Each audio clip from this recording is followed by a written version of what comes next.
Hi, I'm Cindy Winget. Welcome to my channel. So today's video is going to be a little bit different than what I normally do because we're actually going to be solving a murder together. So I went to the library and I got Can You Solve the Murder by Antony Johnston. So this is like a choose your own adventure but for adults. So I thought it sounded like a lot of fun and I thought I'd take you along for the ride. So in this one, you're the detective.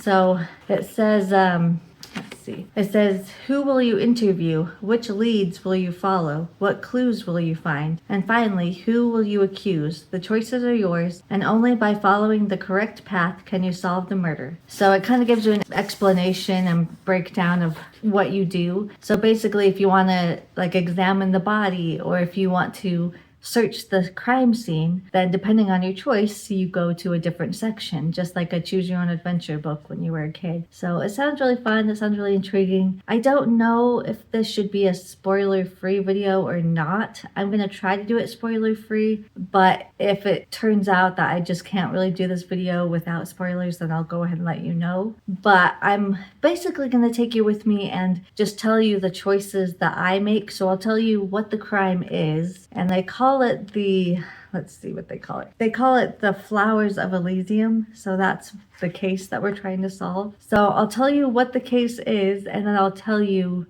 the choices that I make, but without spoiling what's going on in the plot as we get farther and farther. And then at the end of the book, you'll add up a score, and then it'll tell you what you are. So if you have, not a lot of points, then you're an amateur. And then you have detective constable, or a detective inspector, or a master detective. So obviously I'm hoping to be a master detective, but we'll see. If I get amateur, I'm going to be really sad. So anyways, my daughter has a whiteboard, but she's at school right now and I don't know where she put it. So when she gets home, I'll ask her to grab it for me, but I'll keep my clues and my hints on the whiteboard so that you guys can also see it and remember what I chose. So if you want to read this book beforehand, or if you want to grab a copy and then read it along with me as you go through this video, I think that could be fun. Or if you have no interest in reading this at all, then you can just watch me solve it just for fun. So the next time I update you, I will have a whiteboard and we can keep track of our progress together, and hopefully this is a fun video. I hope you enjoy it. So I'll go ahead and get started, and I'll let you know what the case is when I know about it. Hey guys, I'm here for another update. I'm going to tell you about our murder. So his name is Harry Kennedy, and he was found in such a situation that they think he fell off the balcony. But he also has a, what do they call it, like a gardening fork stabbed into his chest, and so they think it's murder, not suicide. And they also think that because his cell phone was found in the grass like several meters away from him, and they're like, if his phone fell with him, then it would be next to him, not way over in the grass. And so you, as the detective, are there to see if you can solve the murder. So you have a new partner named Sergeant McAdams, and you roll up onto the scene and you meet with an MP whose name is Carla Nesbitt. If you don't know what an MP is, that's a member of Parliament, so this takes place in England. So she doesn't seem very affected by the murder, but she's staying at this wellness spot. Apparently she goes there often, so she just happens to be there. But anyway, she's the first person that you talk to. And this book is written in second person, so like you did this and you did that, which I think was probably a smart stylistic choice for a book like this. I do have to wonder though, because this is a choose your own adventure, is it actually like a choose your own adventure? Because I know when I was a kid, you would have like different endings that would happen depending on like the decisions that you made. But then sometimes you feel like the author's really leading you down certain paths, and no matter what you choose, you're still going to end up pretty much on the same path. So I don't know how this book's going to go. I guess we'll find out. So this murder takes place at Finchcote Manor, and this is a wellness retreat where, rich hoity-toity people go because I think it's like $9,000 a night or something insane like that, and maybe for a week. Either way, extremely pricey, so only rich people here. And this wellness retreat is called the Flowers of Elysium, which is kind of telling because in his mouth they found a rose. So they found flowers like all over the estate because it's called the Flowers of Elysium. But they specifically found a rose bush on the balcony where he fell, but then they found that same type of rose shoved in his mouth, which is another reason why they don't think it was suicide. He's only wearing a pair of boxers and a robe, and he's landed face up, and the only thing they find in his pockets is a watch and a plastic key card that's likely to his room. So the balcony that he died on, you have to go through a storage room to get there, and so they found like splattered blood in the storage room, but the door itself is locked, so whoever the murderer was had to have locked it behind them when they left. And as you're looking around, you get the faint smell of strawberries, and you discover that the window was broken from the inside. So that's all the details of a murder that they've given us. I just wanted to give you the details just because it might be relevant later on. I don't know. So I've decided that I am going to do this spoilery in a sense. So I am going to do spoilers. We're going to go through this book together and look at the clues and decide who it is. But I'm not going to tell you who I think it is, and I'm not going to tell you if I'm right or not when I make my prediction. If you're allowed to make a prediction, I guess. I'm assuming at the end you'd be able to pick someone and say, haha, you're the murderer, you know, but I guess we'll see how it pans out. But if that's the way this book goes, you know, I won't tell you who I think it is. Even if it's just like a straightforward part of the book where you don't have to choose, I still won't tell you who I think it is, and I won't tell you if I'm right or not. So, you know, you could read this book yourself and make different decision choices than I did and go down a different path, and plus you won't know who the actual murderer was. So it's going to be spoilery, but at the same time, I think it will be okay if you still want to read this book for yourself. So I got a whiteboard for my daughter. It's pretty small, so I can't fit a whole lot on there, but I thought, you know, I could write down the clues and the suspects and stuff. So when it comes to suspects, our first one that we come across is Carla Nesbitt, who is the MP. And then, let's see, how am I going to do this? Because like I say, it's so small, I'm not going to be able to write a whole lot. I might have to like erase and then rewrite stuff and erase and rewrite stuff. I don't know. We'll just try it out and see how it goes. But for now, I have Carla Nesbitt as our first suspect because she's the first person we've met. And then clues, you know, it was the door was locked and the window was broken from the inside, and we have the rose in his mouth. Let's see, he was stabbed with a gardening tool. Let's see, what else? I know I just told you, but it's hard to remember sometimes. I think that's, there was a scent of strawberry. Okay, so I think that's all the clues we have for this first update. Okay, so I'm gonna read the next part and we'll see what happens. Okay, so I've come to my first decision. So it says to join Zwally. He's the constable that's there. Apparently he's a young guy, kind of new at his job, and he wants to question the receptionist. So if you go with him, then turn to section 23, or you continue to the manager's office and get a report from the constable later. And then it says to write down P4, so we have our first little whatever you call it. So I'm going to write down P4.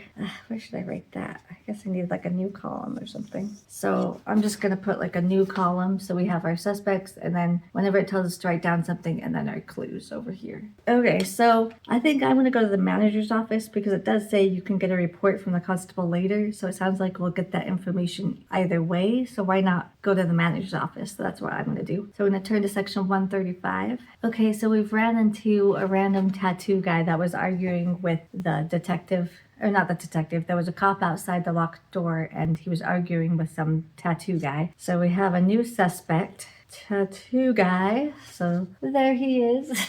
We don't know why he was arguing yet. So it says if you have P4 written down to go to section 74. So that's what we're going to do next. Okay, so we have another suspect by the name of Stephen Chong. So Stephen Chong. Wow, my handwriting sucks. I'm writing pretty sloppy because I'm trying to be fast, but he's actually the owner of the place, and he's also the one that discovered the body. And he did have some blood on him, but he did admit that he touched the body, so that's inconclusive, you know. And he was watering the plants at the time. He takes care of all the plants for the Flowers of Elysium, and they're apparently not doing very well. The whole place is kind of falling apart, and he did mention that he had a phone call with the bank earlier, so I don't know, something going on there maybe. And he tells you that the only key to to the storeroom was behind the receptionist's desk and it is missing. But then you point out that he has a set of keys because he let the officers into the room when they got here. So, he was kind of keeping that from you, so he's looking pretty suspicious. So I'm gonna put Stephen has a key for our clue section. And then we also meet somebody else whose name is Alina, and she's a massage therapist. And our victim was with her just before he was murdered. Like, he left early. So he was supposed to be with her for like the whole hour, but he left, I think they said like a half hour early. And she claims she just kind of hung out because she didn't want her boss to know that she wasn't doing anything at the time because that looks bad. So she just kind of stayed in the room and read a book. So now we're up to 4 suspects. We have Carla, Stephen Chong, the tattoo guy, and Alina, the massage therapist. And then we also have our next set of choices. We can talk to Alina, the massage therapist. We can go question Carla, the MP, or we can go talk to the tattoo guy. So I'm kind of interested to know who this tattoo guy is, so I'm going to choose that one. Okay, so tattoo guy is named Tank Destroyer. That's his fake name. His real name is Thomas something. Oh shoot, what was it? Ball. His real name is Thomas Ball, but everybody calls him Tank Destroyer. He's a tech mogul, and it sounds like he was trying to have some kind of business deal with our victim. And we found out that he was arguing with the officer to get inside of the victim's room because he says that he left a water bottle and a watch in there, like a fitness watch, and they're both very expensive and he needs it back. Yeah, so I'm gonna erase tattoo guy and put Tank Destroyer. Okay, and then from this section, we also learned from him that Carla had an argument with him by the tennis court just before he died, and we also learned the time of death, which was between 10:30 and 11. So I'm going to put the over on the clue is Carla had an argument and Tank wanted to do business. And then the time of death. Okay, so we're getting more and more stuff. Okay, and then it also told us to write down T6. And then we didn't have a choice on this one. It just said if you had A5, turn to this spot. If you don't, then turn to this other spot. So I'm gonna, I guess, turn to the spot, which is section 178. Okay, I'm back for another update. I guess I should also tell you that a lot of these are really short. Like, sometimes they're only like a paragraph long. So, I could just sit here and read this in 5 seconds. But it says, if you've already questioned either Alina or Carla, then turn to 120. Otherwise, to question Alina, go to 48, or to question Carla, go to 177. Okay, so I think I'm going to go ahead and go talk to Alina to see why this guy left early. Just the way that this has been going, it kind of sounds like we're going to be talking to all of the suspects one way or another. So I'm just going to work my way through that. So let's go to the next section. Okay, that one was a little bit longer, but I think the longest I've come across is only like a few pages. So not bad, not terrible. Okay, so what we got from Alina is, that the victim left early, but she also mentioned that when he left early, he got a phone call from Tank Destroyer, and it sounded like they might have argued as well on the phone. So not only did he have an argument with Carla, but he had an argument with Tank, who he was supposedly doing business dealings with. So, dun dun dun, the plot thickens. And then she also made mention that Jennifer, the receptionist, which I guess now we have another suspect. So let's go ahead and write down Jennifer, the receptionist.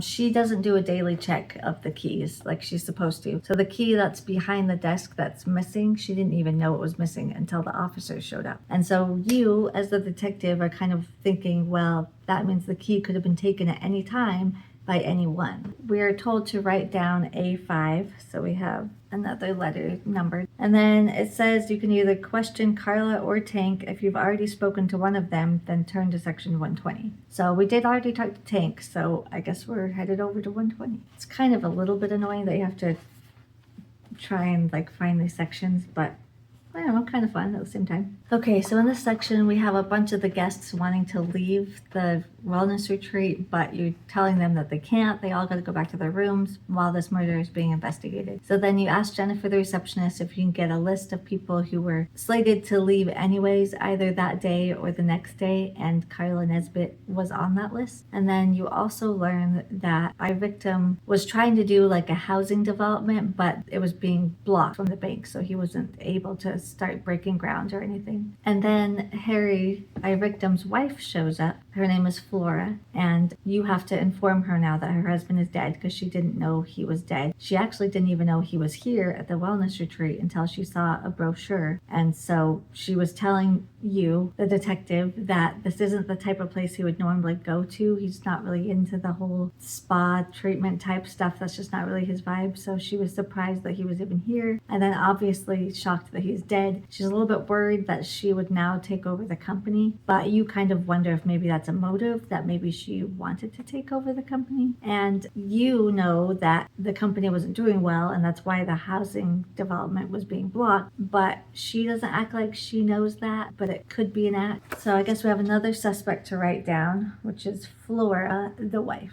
So we're up to 6 suspects. And then over on our clues, we could say, the wife has a motive, and we can say that our victim had a housing development that was blocked. Okay, so this just says if you have C3 written down, go to this section, otherwise turn to 72. So I'm gonna go to 72. Okay, so I was right. The wife didn't know about the housing development and that it was being blocked. And this one didn't give us any choices either, but it didn't even say, like, if you have C4 or whatever, turn to this section. It just says turn to section 134, and that's it.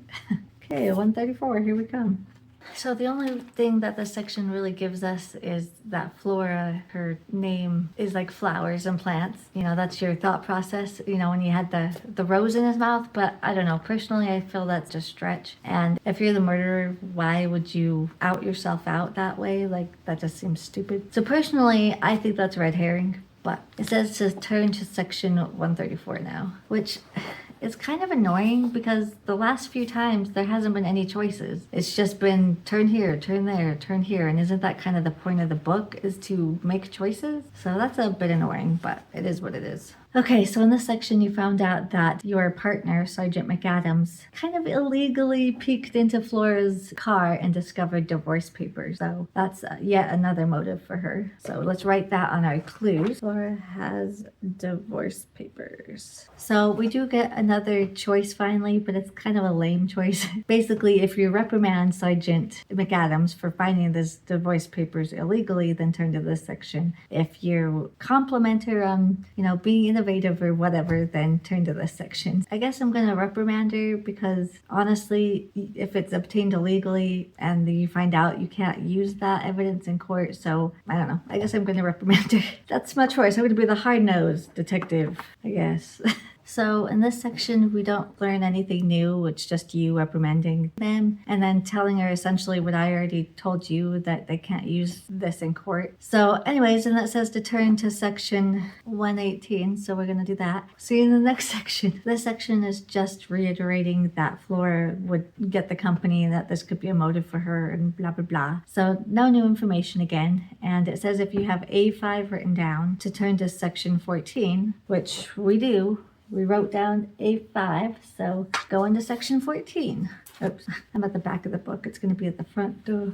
Okay, so that was another really short one. Like I said, some of them just really aren't very long, and that's why you don't really get any information. But it says to write down A2, and then if you already have C3 written down, turn to 51. We do not have C3 written down. Otherwise, turn to 162. So we're going to 162. Oh, I guess the only thing they really told us in this paragraph or two is that they're going to check the victim's phone to see if they can get anything off of it. So let's head over to 162. I wanted to make mention in that last section when it said if you have C3 already written down, to go to this section. And I kind of...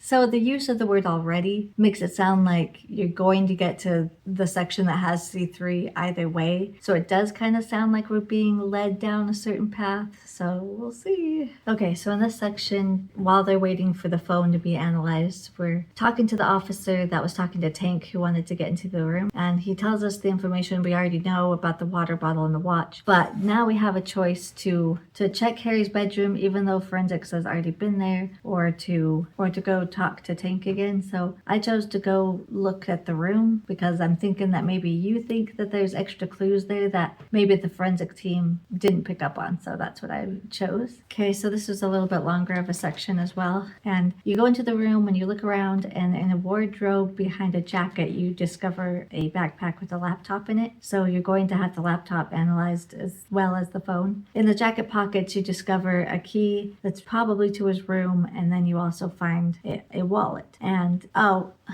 I don't know if I said this was the victim's room or if I accidentally said it was Tank's room, but in case there was any confusion, this is the victim's room. So anyway, so he finds the victim's wallet in his jacket pocket, and in one of the slots that's supposed to be for a card, you discover a picture of him and Carla Nesbitt. And it looks like it was probably taken 20 years ago, so they were a lot younger, but it seems like they might have been an item. So we have another clue. We have Carla picture with the victim. And then it says if you have C3 written down already, go to 141, otherwise go to 59. And we still don't have C3, but they keep going back to the C3, so apparently we just haven't got there yet. But so I guess we're going to 59. Okay, so this is only one sentence long. You look around the room wondering if there's anything else to find. If you have T8 written down in your notebook, go to 104, otherwise turn to 7.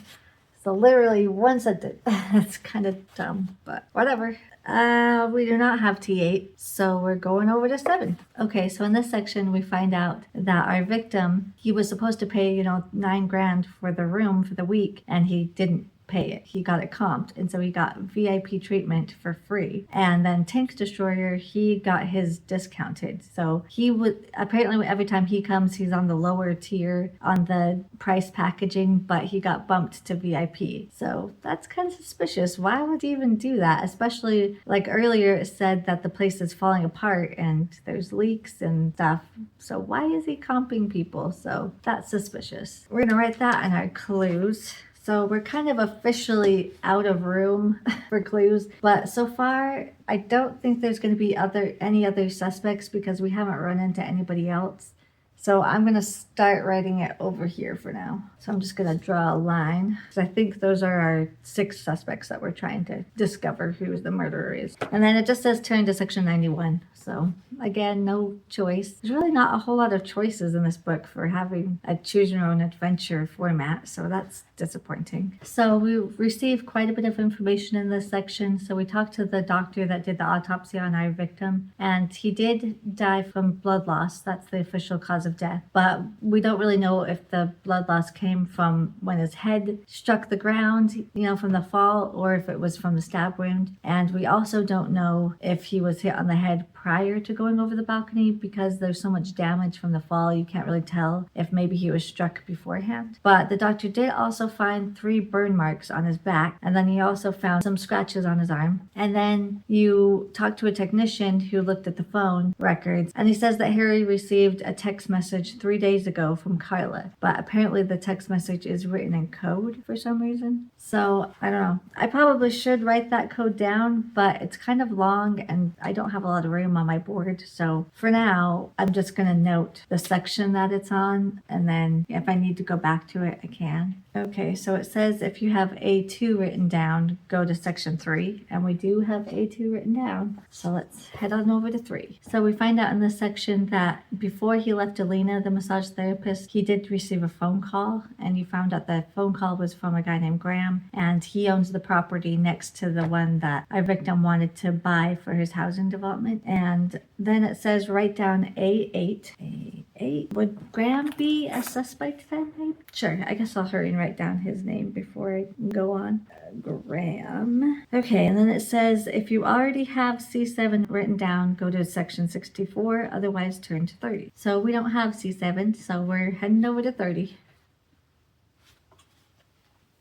Oh, shoot. I accidentally got marker on it. What was I thinking? This is a library book. They're probably gonna make me pay for it now. Dang it. I don't want to pay for it. Well, that sucks. But I guess there's nothing I can do about it now. So, whatever. So, I guess I better be more careful about holding this pen while I'm reading. Or this marker, I should say. So, in this one, it says if this is your first time at this location, then to write down location 1. So, I'm going to write down location 1. And then we have 3 choices. We can either visit the Burrowlands, which is the property that Graham owned. We can visit Carla Nesbitt in her office and question her again. Or we can go talk to Flora Kennedy's solicitor about the possible impending divorce. So I think it's time to go pay old Carla another visit. So that's what I'm going to do. And because it says this is your first time to the section, I'm thinking we're going to go to all of these choices anyways, or at least a couple of them. So I'm going to start there with Carla. It says to write down C14 and then go back to the location. I didn't really get much out of this section. You just talk to Carla and she kind of waffles about, but I don't know. There really wasn't anything of note that happened. So maybe that was a bad choice, but let's go back to that location and make another choice. Okay, so I decided to go talk to Flora's solicitor this time. So let's turn to that section. Okay, so again, we didn't really get a whole lot of information from the solicitor because Flora herself ends up on the property. So now we have a choice whether we want to intercept Flora before she gets inside the office or if we want to surprise her and just have her walk in. So I'm going to decide to go intercept her, which, I don't know, maybe that's a bad choice because maybe she'd be more shocked and surprised to just walk in and we're here, but I think I'm going to interrupt her first. So let's go talk to Flora. Okay, so Flora is claiming that it's her sister that wanted the divorce and she was getting the divorce papers for her sister, not for herself, which I don't really buy, but oh well. Okay, so it says to write down F1. So we're gonna go to F1 and then we ended up right back at the same location. So now we get to go to the Burrowlands. So let's go there.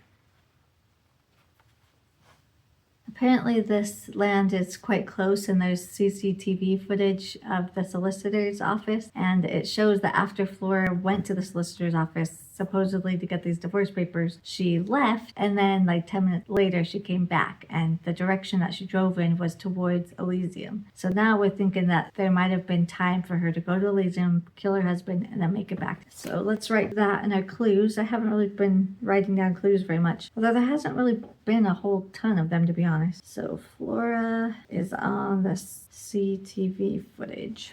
Okay, now let's go to the next section it tells us to go to. Okay, so we leave the solicitor's office and we're talking to some people. It doesn't sound like it's really that relevant, honestly. You're just like, how's the young constable doing? And how's your wife doing as they're driving? So nothing major happening. But they stopped off somewhere else to have a little bit of a coffee break. And then when they get back to Elysium, or just before they get back to Elysium, they get a phone call stating that Flora is now there at the wellness retreat. And she's freaking out because apparently there's a package that arrived. And that's my husband's package. And so therefore it's mine because I'm his widow. And she really wants it to be given back to her, but they're trying to tell her that, you know, it's like it could be evidence. So they're asking us what we should do. And you kind of affirm that, yeah, this would be evidence and she can't have it, basically. And so now we have the choice to either hurry back to Elysium and help Zwally out or leave him to fend for himself. So I'm going to go back and help him. Okay, so you get there and Flora and the receptionist are actually like tugging on this package, you know, with her saying, it's mine because I'm the widow. And Jennifer saying, no, this is evidence and you were told not to touch it. And this is my desk, you know, so get away type thing. And the package breaks open and a bunch of blue pills pop out and it's Viagra.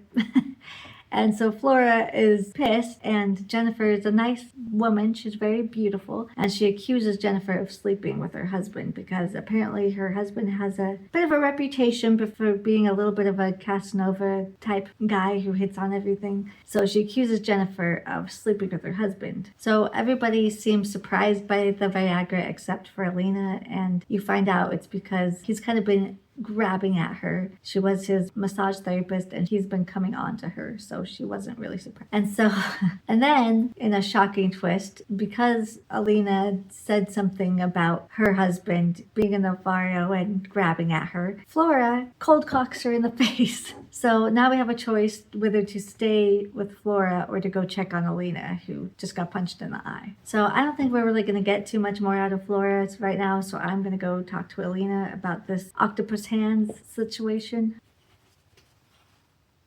Okay, so nothing really that interesting happens. It's just the same stuff we already know, that he's grabby and he hits on everybody and, you know, he's kind of a creeper. But we do learn one information that's, I think, pretty key. I guess the women at this wellness center, or specifically the massage therapist, they are called the Roses. And he did have that rose in his mouth. So that is a good clue. So massage therapists are called Roses. Okay. So now we have the choice to ask Alina if Kennedy also harassed her or to ask her about Elysium's financial records. I think this is kind of a dumb question because we already know that he harassed her. She pretty much already said that. And why would a massage therapist know about the financial records of the wellness center? So I don't know. So I guess I'm going to do the financial records since I already know that he harassed her.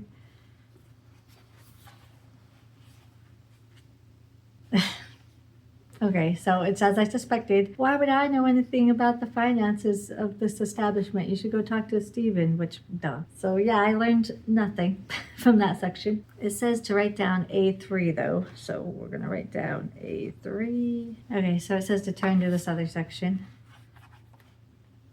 Okay, so we found out that Stephen Chong's father also works at the wellness center. He teaches Tai Chi to the guests. And by the way, they call the guests friends, which whatever. But anyways, but it turns out that Jennifer actually knows some judo. So, you know, maybe they got in a little bit of a tussle. So I'm going to write down that Jennifer knows judo because it might be pertinent for later. Jennifer knows judo. Okay, so we also learned that Jennifer is a big vapor, and when she vapes, it has the scent of strawberries. And it was a little bit annoying because instead of letting you stretch your detective skills, you know, the author's quick to be like, oh, you remembered in the storeroom there was that scent of strawberry, you know? And I kind of wish they wouldn't do that. Like, don't point it out to me. Just let me see if I remember it or can piece it together myself, because isn't that the point of the book? So that's a little bit annoying, but maybe it's a red herring, and maybe that's why the author did that or keeps doing that. And then I don't know if this is pertinent, but apparently Jennifer and Constable Zwally have been kind of flirting with each other, so I don't know if that means anything, but I thought I'd mention it. So it says to write down T2 and then go to the next section. Okay, so in this section, we talked to a technician about the laptop now instead of the phone, and some more pictures of Harry Kennedy, our victim, and Carla have been discovered on this laptop. So they definitely knew each other, and they definitely seemed like they were an item back in the day. And then you also find out that Carla was a single mother for a time, so is Harry the father? Maybe. Okay, so it says to write down C2, and then this is another section where, you know, write down location 1, and it sounds like you're going to be coming back to this section multiple times. So we have to do this 4 different times because they say interview Alina, interview Tank, interview Carla, or interview Steven. So I guess since we found the pictures, I'm going to start with Carla. Okay, so Carla says that she believes that Jennifer and Harry were having an affair together, which I don't think that, I mean, that could be a possibility. So I think that's a good clue, especially since it's been mentioned twice now. But again, that could be a red herring. Okay, and then Carla also mentions that Jennifer likes to take a lot of 10-minute vaping breaks. And, you know, you did have that smell of strawberry, and she does take frequent breaks, which would give her a chance to murder him, especially if something went down with the affair. So I'm going to say Jennifer affair. All right, and then I guess we're gonna interview the next person. Let's go with, I don't know. So now let's go with I guess Tank. I don't know. Okay, it says to write down C4 and J3. So we're gonna do that. C4 and J3. I just ran out of room to put our little number letters on, so hopefully we won't need it too much longer, although we're probably only halfway through this book, honestly. Might have to start, well, I can't erase those ones because they might have to come back to it. I'll just have to write really small, like on the side. Okay, so he claims that he was in the pool when the murder happened, and they ask him about the timing, and he's like, oh, I didn't know the time. I didn't have my watch. And then you point out that there's like a big, huge clock right by the pool. And so he's like, well, I didn't look at it. So, okay, so let's go over and talk to Stephen Chong. Okay, it says to write down T7. So I'm just going to write that small on the side. Okay, so this one was an interesting one because you were talking to Steve and he wasn't really telling us too much, but your partner was looking around the greenhouse where you're interviewing him and she sees something glinting, and so she digs her hand in the soil and she finds the key card that goes to our victim's door. And there's blood on it. So now we're like asking Steven, where did this come from? Why is it there? And so he's convinced that somebody's trying to frame him by putting it in the greenhouse, but we don't know if we can trust that. And then it says to write down S5. So last person to talk to is Alina. So let's go talk to Alina.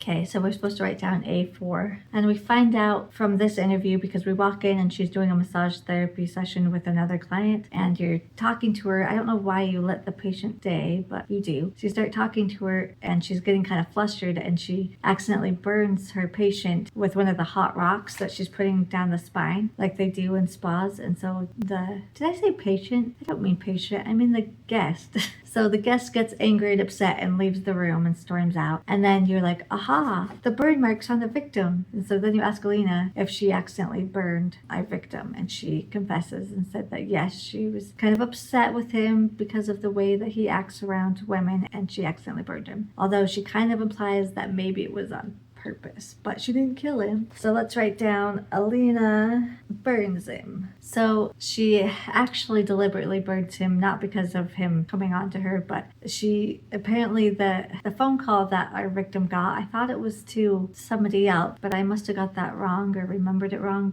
or he got two phone calls because apparently he was talking to a woman and that woman happens to be Alina's sister, and her sister had recently moved into this housing development place that just went up. And there's already problems with the property and he refuses to fix it. And so she's mad about that because her sister has been hounding this man for months to try and get help, and she didn't realize that Harry was the one responsible, so she accidentally burned him. Okay, so now it says to write down A7 as well. Okay, so we're going to turn to the next section. Okay, so I read that there's a storm now and rain is pouring down and a big chandelier that's in the foyer actually falls in, Phantom of the Opera fashion, and water comes pouring in. And you knew that this building had some leaks and stuff, but apparently now the wood is quite rotted. So now you have a choice whether to stay and wait out the storm or to try and leave and get across the river and, get out before the storm gets worse. So I think this is a nonsensical question because I feel like if you leave, the story is just going to be over because you're not really investigating anymore. You're just left to get away from the storm.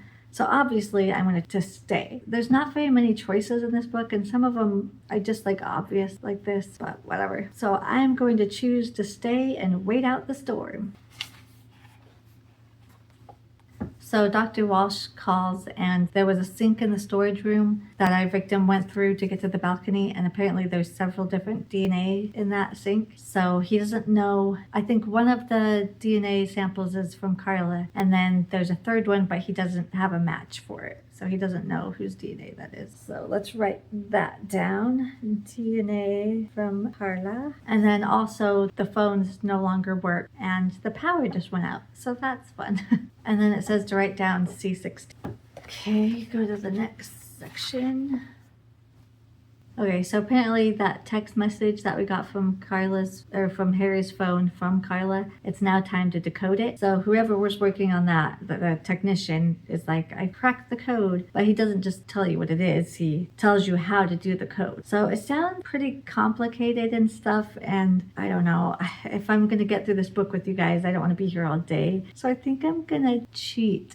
I'm just gonna Google what it said. I know, I'm a terrible detective, but oh well. So it sounds like there was talk of some kind of bribe money and that he was going to tell if she didn't give him her end of the bribe money. And we know he's strapped for cash, that his company is in debt. And so he's trying to get this money from Carla. And I don't know what it is. It just says he's like, I'm going to tell. But I don't know what that is. It doesn't tell you. So it wasn't extremely helpful, but oh well. And then we also find out that Tank has gotten an email from Harry stating that he's going to expose him because they just got a new vendor and some new investors. But again, it's just, I'm going to expose you, but it doesn't tell you what he's being exposed for. And then you discover Tank talking in hushed whispers to a woman. And so we have a choice to eavesdrop on the conversation or to announce yourself as you walk up on him. And obviously I'm going to eavesdrop. Like, what kind of stupid detective would I be if I didn't? So we're going to go over to section 69.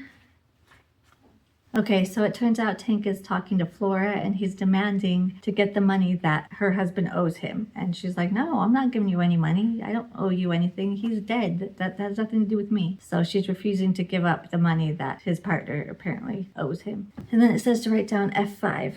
Okay, so we want to talk to Flora again. And so the constable puts her in this room to get out of her wet clothes because apparently she got caught out in the rain. So she's getting dressed. But of course, she doesn't really get dressed. She opens the window and escapes out into the rain. So now she's gone. And it says if you have F5 to go to such and such a section. Let's see what section it was. 88. So let's go there. Okay, so you're speculating with the sergeant about the bruising on the victim's arm, and you're thinking that Jennifer used her judo on him. And then because the power is now out, Jennifer is going to go down to the basement and boot up the generator, and then Constable Zwally says that he's going to go with her. And then you glance out the window and you notice that Tank is also trying to leave. So he's out there in the storm trying to brave the elements. So now we have a choice to follow Tank or to send Zwally after Tank instead of going with Jennifer and go talk to Carla instead. So I personally just don't get the vibe that Tank is the murderer, so I think I'm going to go talk to Carla. Plus, because you had Zwally go talk to him, he'll probably just tell you what he finds out anyways, so let's go do that.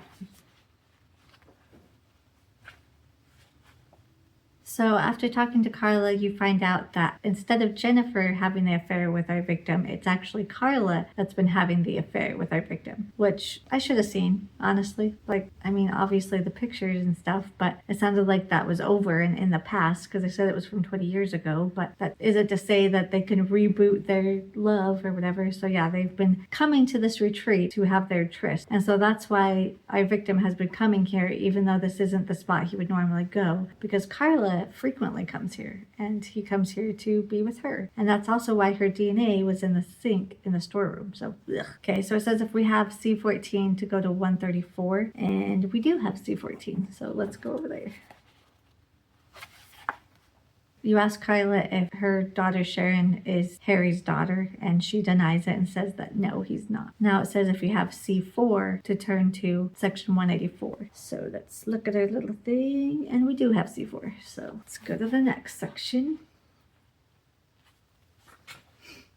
So Carla has confessed to have taken the key that was behind the receptionist desk because she's having these trysts with him and she needs the key to get into the storage room so that they can have fun in there. So she does admit to that, but she also points out that Stephen Chong, people talk about him having a green thumb and he's always in the greenhouse and stuff, but she points out that a lot of the plants and flowers around Elysium are actually dying and not doing very well. So she's just pointing it out, saying it's suspicious. And then she also says that Flora has a motive for killing her husband because even though she got the person wrong, her husband was having an affair. So it says to write down C17.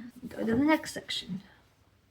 So it just occurred to me, because I keep writing down C's and stuff, I didn't realize until right now that the letter is the person. So you have T for Tank and the C for Carla, F for Flora. So that's what the letter is that we've been writing down. It's kind of sad I didn't realize that sooner, but it is what it is. Not the world's best detective, I guess. So Tank is back. Zwally brought him back in from the storm, and he believes that Stephen Chong is the murderer. And for some reason, he thinks that he's next, so he's trying to get away before he's murdered, the same as Harry Kennedy. And then you hear a scream from down in the basement. So you go down there where Jennifer was trying to get the generator up, and you discover Flora there. And Flora had apparently attacked her again. So we find out that Stephen Chong was being blackmailed, and that's why he gave up the VIP packages for free. So it says to write down J3 and then go to section 129. So J3, accidentally smeared some of my suspect list. And then we also discovered that Carla's alibi was she was doing Tai Chi during the time of the murder, but her instructor has informed us that she did take a 10-minute bathroom break. So she did have time to go do the murder. So it says to write down J2 and then go to section 166. Okay, so the lights have been restored and the storm's still raging, but at least we have light. And finally, we get to make a, what do they call it? An accusation.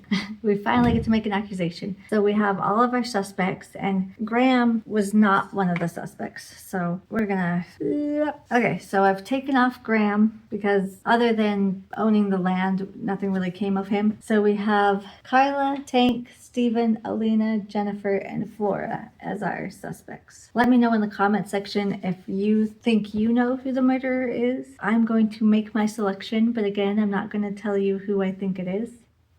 But let's go to their section. And I was wrong. So I did not catch the murderer. So it has a thing in the back where you're supposed to add up points and see how you do. And then depending on what your score is, it tells you you're either an amateur or a detective constable, a detective inspector, or a master detective. So I'm gonna pause the video and do some scoring and then we'll come back. Okay, so there was 3 text messages from Carla. I think I only got 2 and I only decoded one of them. So I did not do very well.